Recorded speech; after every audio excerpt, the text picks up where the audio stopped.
Hello बच्चों, let's read the question. The question says embryo culture helps in all except one embryo rescues, two seedling development, three multiplication of rare plant, fourth mutation. Question हमें पूछ रहा है कि embryo culture सभी इनमें से कौन सा एडवांटेज है या कौन सा मेथड है जिसमें जिसके लिए हम एम्ब्रियो कल्चर को यूज नहीं करते हैं। क्वेश्चन का की कॉन्सेप्ट है यहाँ पे एम्ब्रियो कल्चर। ना इसको समझने के लिए पहले हमें देखना होगा embryo culture actually it is a technique of tissue culture only. It is a technique और एग्जांपल ऑफ टिश्यू कल्चर। यहाँ पे अगर हम इसका प्रोसेस समझें तो प्रोसेस के हिसाब से जो हमारा देखें तो पूरा जो कैप्सूल है प्लांट के अंदर, मतलब कैप्सूल ऑफ सीड एक्चुअली, और you can say the coat और capsule of seed, it has to be removed first. इसको हमें रिमूव करना पड़ता है। देन आफ्टर कैप्सूल रिमूव करने के बाद उसके अंदर हमें क्या मिलता है, सीड के अंदर हमें एम्ब्रियो मिलता है। Okay, now this embryo is then cultured in on a nutritive medium. ये जो हमारा एम्ब्रियो है इसे हम कल्चर्ड करते हैं न्यूट्रिटिव मीडियम को। And then after this embryo is allowed to grow, इसको हम अलाउ करते हैं to grow on this nutritive medium into the plants या इन अ शॉर्ट प्लांटलेट। पहले तो ये मास ऑफ सेल ऑब्टेन करेगा कैलस की तरह, एंड फिर आफ्टर इस एम्ब्रियो से हमारा एक छोटा सा पौधा आ जाएगा प्लांटलेट। तो वेरी शॉर्ट टाइम पीरियड में हमारे बहुत सारे प्लांटलेट हम इस तरह से ग्रो कर सकते हैं।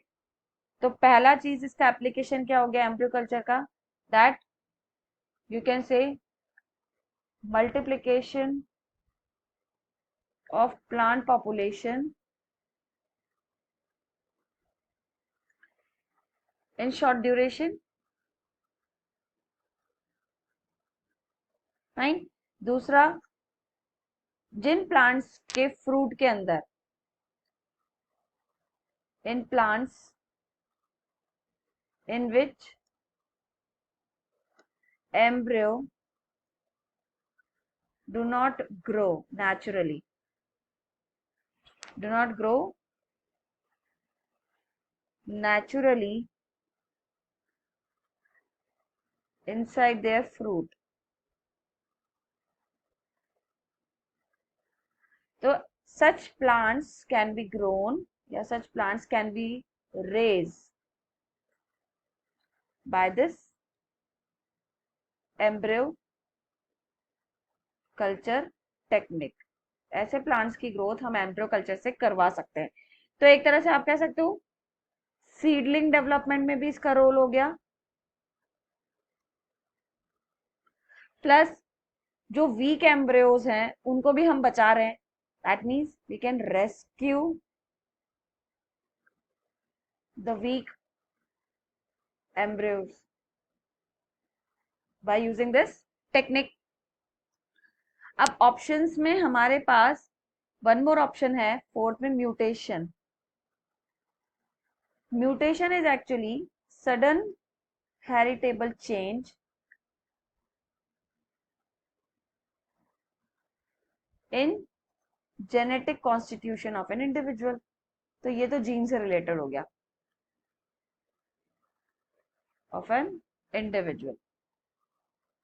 मतलब आप कह सकते हो कि जो डीएनए सेगमेंट है, तो डीएनए का जो जीन सेगमेंट है उसमें सडनली कोई अचानक से चेंज आ जाता है। हेरिटेबल मतलब अचानक से चेंज आ जाना due to certain reason, may be due to some environmental factor, तो उसकी वजह से कैरेक्टर में चेंज आ जाता है।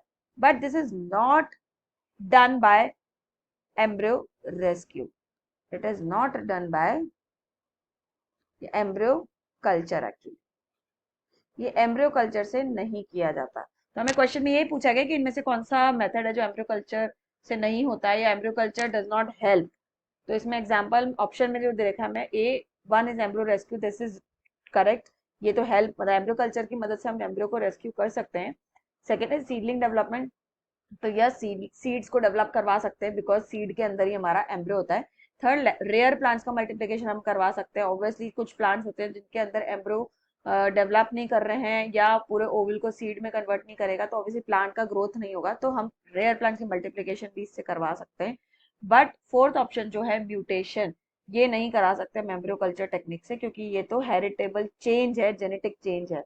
So will go with answer 4.